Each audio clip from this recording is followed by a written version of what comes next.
Kuna kitu kimoja kitakushangaza sana kuhusiana na Zuchu pamoja na Diamond Platnumz baada ya hili tukio la wao kuweza kutangaza kuachana, especially Zuchu kutangaza kuachana na Diamond Platnumz.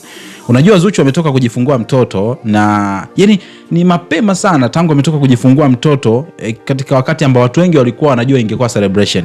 Na wengi pia hawajui kwa nini mama yake na Zuchu aliamua hii issue isiweze kujulikana public kwamba Zuchu kajifungua kwa sababu sherehe zingeshindikana. Lakini nini ambacho kilikuwa nyuma ya pazia? Kuna jambo moja hapa ambalo nadhani hata nikishia naye hapa utashangaa kidogo na kujiuliza. Kwa hiyo mbona kama vile sasa mambo yanaendelea background huko ni mazito zaidi ya vile ambavyo tunajua na kinachoendelea huku kwenye mitandao ya kijamii. Usijali, yote mimi nitakuwa nakusogezea hapa. Sasa kabla sijakupa hii story na nyingine ambazo nitakuwa nakuletea hapa ambazo pengine ulikuwa uzifahamu, tazama chini hii video hapa kuna neno limeandikwa subscribe, ufanya kulibonyeza. Baada ya hapo like video, kisha kwenye sehemu ya comment utakuja kuniachia maoni yako.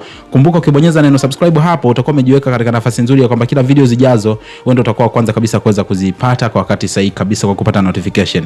Sasa kama ambavyo tunafahamu, mengi yanazungumzwa sasa hivi kwamba message za Alia zimechangia, yani message ambazo Diamond alifuma nazo za Alia zimechangia kile ambacho kimeweza kuhappen. Wengine wanasema kwamba issue nzima ya Mama Dangote imepelekea kile ambacho kimeweza kuhappen kati ya Zuchu na Diamond Platnumz, lakini kwa inavyosemekana kwamba hii ni issue ambayo imetokea before, yani muda mrefu kidogo, lakini Zuchu amechelewa kuja ku announce, kuweka wazi kuhusiana na hii kitu, na inasemekana kwa reason maalum. Sasa watu cha kujiuliza hapa ni kitu kimoja kwamba kwa nini hii issue imekuja kutokea immediately baada ya Zuchu kuweza kujifungua? Yani what is behind? Kwa nini haikusema kipindi ambacho Zuchu alikuwa pregnant? Lakini kumbuka kwamba siku kadhaa nyuma Zuchu alikuwa anamsifia Diamond mpaka kwenye Mbeju Masterclass Diamond Platnumz alikuwa anahudhuria na vitu vilikuwa vizuri kabisa. Lakini nini kimekuja kutokea hapa nyuma ya pazia? Sasa hapa ndipo nimekutana na mjadala ambao unaendelea.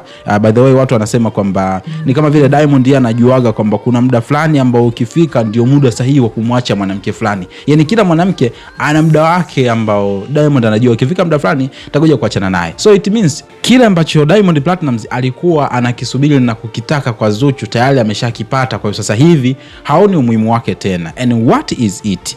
Ni kwamba nadhani Diamond kitu pekee ambacho alikuwa anataka kwa Zuchu ni mtoto.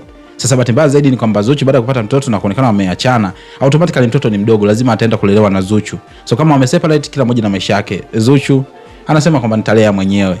Lakini je, hii inaweza ikawa ni sawa? Ni bora angemwacha akue mtoto, at least afikishe age fulani hivi aweze kuenjoy upendo wa mama na baba, alafu mwisho wa siku waje ku break up, ingekuwa ni it's okay. Lakini hiki ambacho anakifanya sasa hivi Diamond Platnumz kweli kinaweza kaa kina afya hata kwa mtoto aliyezaliwa, au pengine kuna story behind ambayo bado hatuijui?